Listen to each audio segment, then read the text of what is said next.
I'm Minnesota Secretary of State Steve Simon, and as our state's Chief Elections Administrator, it's my office's responsibility to protect, defend, and strengthen the right to vote for all Minnesotans, and that includes people with disabilities. Voting is an important right in a democracy, and it's one important way for all people to make their voices heard. Regardless of your political viewpoint or what candidate or party you support, by voting, you have the power to effect change and to mold the future of your community, your state, and your country. Your vote is your voice, and you should never give that up. I think that people with disabilities have an extreme responsibility to vote because it's one way that we can help get people into office who are going to pay attention to us.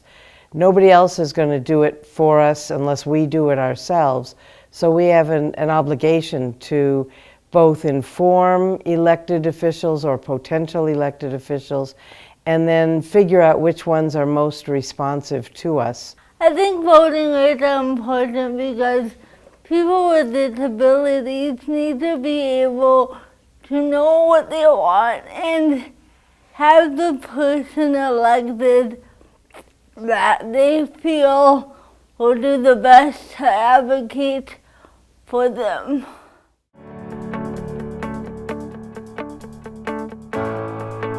Voting is crucial in any democracy because our vote is our voice. It's the way that we hold our leaders accountable, and it's the way that we get things done and the outcomes that we want. Voting rights are important for every person because they need to have their voices heard. Many decisions are made for individuals, and it's the most important right a person can have. We represent 19% of the American electorate. And when you include families, friends, teachers, and all these other individuals that really work in the lives of people with disabilities, it's a really significant block and they deserve to be represented. I'm proud to live in a state that has one of the highest voting percentages in the country.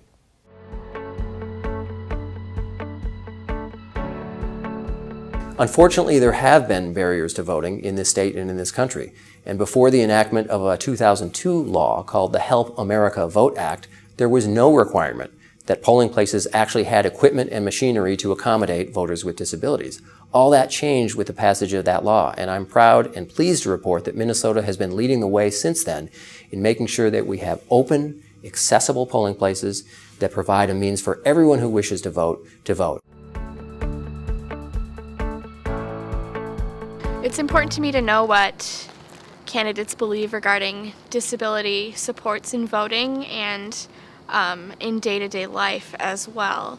Kind of some of the things I look at is what do these candidates believe about things that are going to impact my daily life? What do they believe about voter accessibility and the rights of everyone to vote? What do they believe about access to buildings on a daily basis? And what do they believe about health care? And any of the other issues that could impact my life daily. So we have an obligation to both inform elected officials or potential elected officials and then figure out which ones are most responsive to us. I find the easiest way to do that is when we work together to do it, and it's why one of the things I take an active part in the National Federation of the Blind is contacting elected officials, and then I pay attention to who I vote for, and that's my most important issue.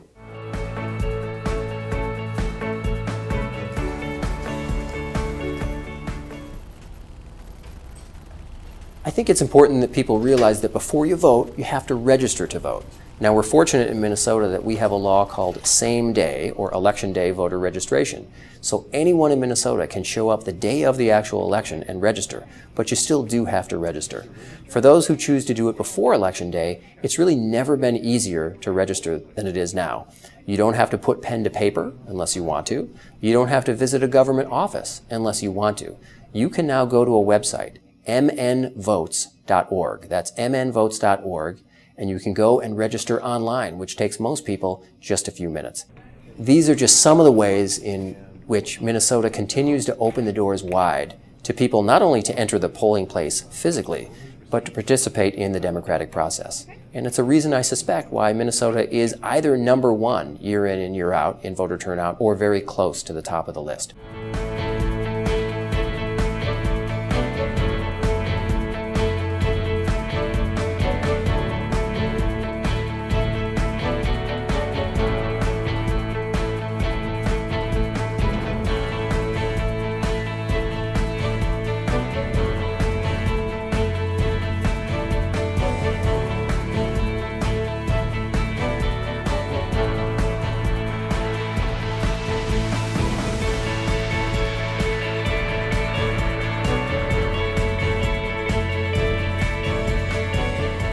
For voters with disabilities, there are a number of different options at the polling place.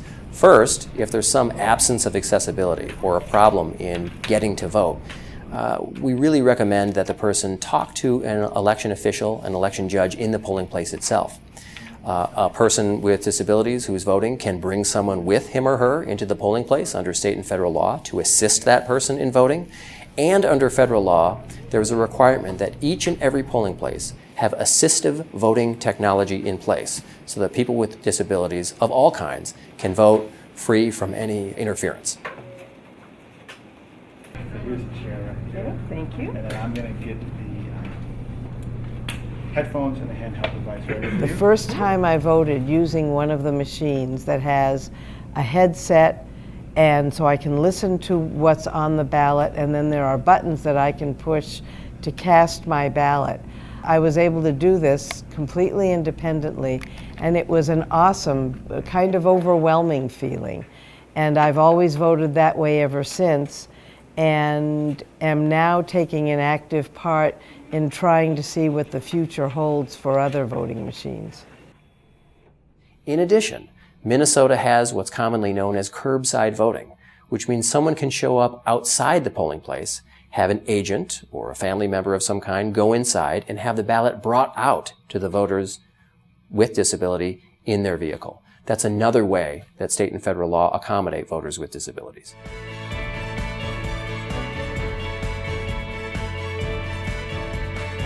The whole election process doesn't address all of our needs. We do have some really good laws that protect us and help us and encourage us to vote. But I think, if you have a cognitive disability, it might be that you have difficulty reading and writing, and registering is so incumbent on those skills. I took it for granted that I could always vote, but until 2006, I always had to vote with assistance because as a blind person, I'm not able to read the ballot, so it required another person to read it and mark it. I had to trust that they were doing what I said, and to my knowledge, that's not a problem, but I probably would never know if it was. Do we have wheelchair ramps? Do we have different methods of opening doors? Do we have adaptive technology that can be understood by individuals with disabilities? And I think that those are going to be key issues in the future, and they've been key issues in the past. People with disabilities have issues voting because the polling places may not be accessible and they might not have the equipment accessible for people with disabilities to vote privately like the general public. Yes, they experience many barriers. For example, just having accessibility, getting into a polling place. Maybe the ballots are not in their language. Or the people at the polling place don't have practice communicating with disabled people. If a deaf person or a deaf-blind person comes in, then maybe they don't have an SSP, support service provider. So having access and just communicating in the polling place is difficult. There is a lot of stigma out there. There's a lot of different barriers that come from that stigma. We came across this election site where the voting took place on the second floor of a library. The problem was you had to take an elevator to get up to the second floor. In a big sign on the elevator, it said, "Elevator's locked during the day," and so it didn't work.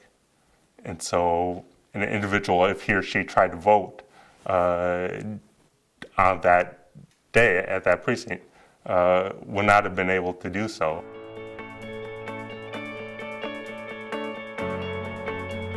I think that after you vote, you should talk to the person in charge at the polling place and tell them what went wrong. But also after you leave there, I think you should contact a county official to tell them about the experience you did have and what went wrong. If something goes wrong during the voting process, I just advise that the voter try not to leave the voting area. Try to talk to the head election official there. If that doesn't work, potentially try to call the county or Minnesota Secretary of State's office and talk to someone there to try to resolve your issue. And if that doesn't all work, they can call our office, the Minnesota Disability Law Center, and we can try to resolve that issue. The fortunate thing about Minnesota is that we have a lot of really good election laws that help people in situations like that, where they can, ask for assistance or maybe bring someone along to help them when they're voting or whether they're registering to vote. In essence, the real challenge at the foundation of it is that, at some point we want to set up our system where anybody, no matter what your disability, could just do it. Well, we are very active on an ongoing basis in making sure that we help local election officials follow the law. That's federal law, that's state law, and these are the requirements that make sure that anyone in Minnesota, regardless of disability status, can vote. Part of that job is simply telling people, both the voting public and elections administrators, what the rules actually are. And it also means guiding voters with disabilities towards the ways that they can make things better. Voting is just one of those fundamental rights, a basic right that any person has, any citizen has in this country, and should be able to exercise to their full extent. We all have our different classes, our different races, but the one thing we all have is we all have one vote. And I think that counts a lot towards what we are as Americans and towards a society that is representative of the people. Voting rights are important to all people, and to ensure that we feel like we are getting the people who represent us the best. People with disabilities should have their voices heard on a number of different issues that impact them, so it's very important to vote. Voting is the key to our future. Voting rights are for everyone, including us.